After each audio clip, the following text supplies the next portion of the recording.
G'day guys, I think we're back on board now. So apologies for the interruption for anyone who is unaware. We've just come back into the fray for our internet stopped working, and then I didn't hear anything going wrong, and then it's just like, oh, it hasn't been working for a while now, Zoe. And I'm like, no, why do you do this to me? So, no surprises there. Back to second. Let's just keep going. All right. So, back on the screen, we were talking about Google Trends. So, I'm going to do that again.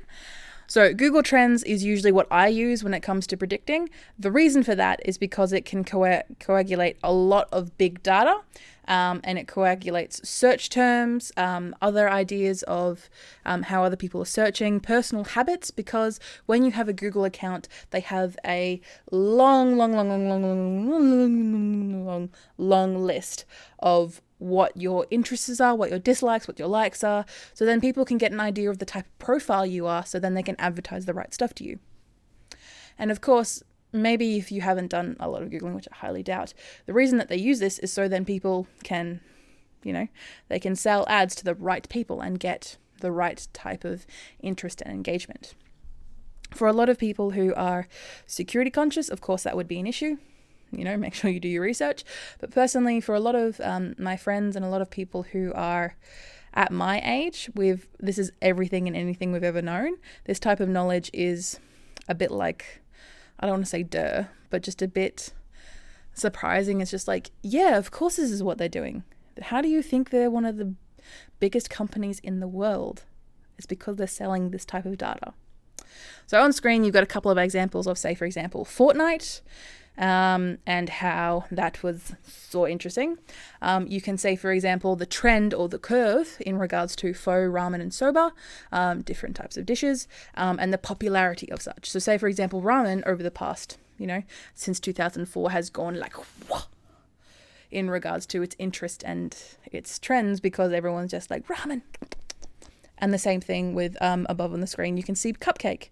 Since 2004, since they've been keeping records, you can see how it's just gone zoop. And then in regards to the interest, it's kind of gone down again. But it's regularly coming back up.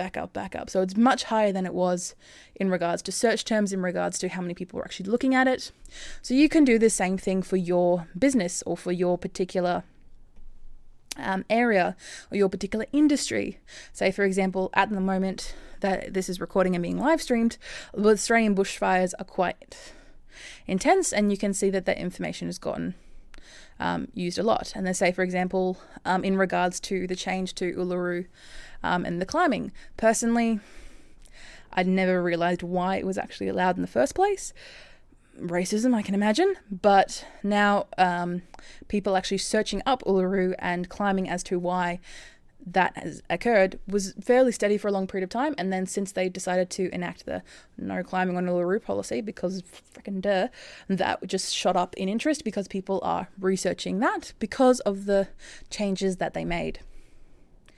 And like I said, you've got other visualizations of stuff, and you can have a look at various different ones, and all you need to do is just use trends.google.com and you come up with this exact page. And say, for example, a topic that I can probably look at is well, I should probably spell it first to begin with. Let me do that again. So one search term that I can look into is slime, the example that I just gave before. And it gives you something. All right, so at the moment, since 2018, it's gone steadily down in popularity, as you can probably imagine. But say, for example, up the top here, I can change, since back in 2004 when they started their data collection. You can say 2004 actually had a bit of an interest back in slime, and then it went back down, and then it had in about... looks like February 2017, it went back up in popularity, had hit about a peak of September 2017, and then it started to go back down in popularity. But again, you can use this to compare slime against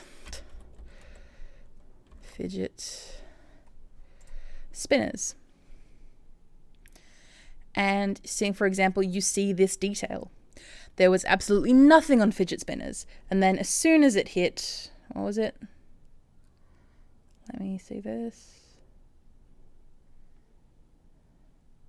As soon as it hit May of 2017, everything happened. The world exploded and it just went boom. May 2017 was all fidget spinners. And then it's gone back down in popularity rather quickly. It just went boom, done, down. And that's the same thing that you can do. And you can create, this is what we use to create our reports for our clients in regards to specific topics. So you can look up, as it says on here under slime, you can come up with the search term, you can come up with the toy that's specific, you can look into slime in regards to Dragon Quest, which is both an anime, a game, and all the paraphernalia that goes on with that. Mango. Starting off with, but let's go back to that. And then like grunge is a topic, say for example, that stems off that.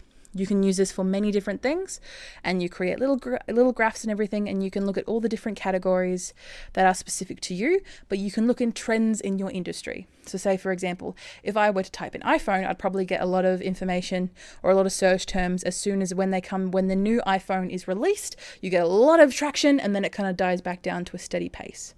Traction, and then down again. Traction, and then down again. And that's the same thing with all trends. So usually I recommend Google Trends above other forms of finding trends, just because they've got so much data back from 2004, and majority of people use Google to, in everything, when it becomes part of the lexicon, you know you've made it, it's becoming a trend. You Google it. So what we also recommend is using YouTube, using the trending tab on YouTube. You can see what people are really interested in regards to, what's happening right now. Usually this is more spark content, so content or trends that are usually very shortly lived. But say for example, right now, the YouTube Rewind that was released 4 days ago, and of course it's on trending because, that's another spike for YouTube because it's usually rounding everything up. Last year's was a bit of a shit show. So let's see how this one worked out. And that's one thing that I didn't like about I didn't like a lot of things about the Rewind, but hey, we made something you didn't like. In 2007, let's see what you did like. Screw you pessimistic. Okay. But on the trends, you can see what people are interested. You can see what type of people have gotten engagement or interest. Also, they have like specific challenges, for example. You can see what people have used the challenges and what people have actually been engaging with in regards to specific channels. And you can see how well or how hard some of the trends have lasted and keep going. And pulling back to my lovely face, you can also look up industry-specific websites or forums. Usually Reddit is usually a good place to go because I've forgotten what its tagline is, but you can access anything and everything through that specific spot. And you can go through there and troll what people are really talking about and look at the top-rated comments to then figure out trends for that specific industry. And you can also look at the Twitter trending tab. Again, that's more spark content than anything because it's usually the trends that are really, really, really big because someone, something, a business, whatever has happened, therefore a trending hashtag has occurred. So that's how you use the tools at your disposal to actually judge trends. Like I said, keep an eye on Google Trends to keep all your information succinct. And how do you incorporate this into your marketing plan? Making sure that you use the tools that we've just provided in this live stream / video to your advantage. Make sure you actually prepare, you think about different things revolving around your industry and your business, and you actually look at these trends every single quarter, every single month, just to get an idea of, okay, looks like the trends, people wanting their gutter cleaned is definitely spiking up right now. Should we put a bit more revenue into advertising, or should we lay off? What are we talking? So making sure that you actually prepare to use these tools in your work and make sure that you actually have them actively utilized through regular processes through your year and through your marketing. And making sure that if you actually see a trend in your industry that looks like it's going to take off, jump on it quick, create a quick video, do something about it right there and then. And then if that video or that post or whatever has gained traction, keep it going. Because if people are actually going to actively look you up or actively look up the trend that you're talking about and you are an expert, you are there at the start of it all, people are going to look to you and they're going to keep remembering you from longer into the future, even after a trend has died, because they remember you helped them.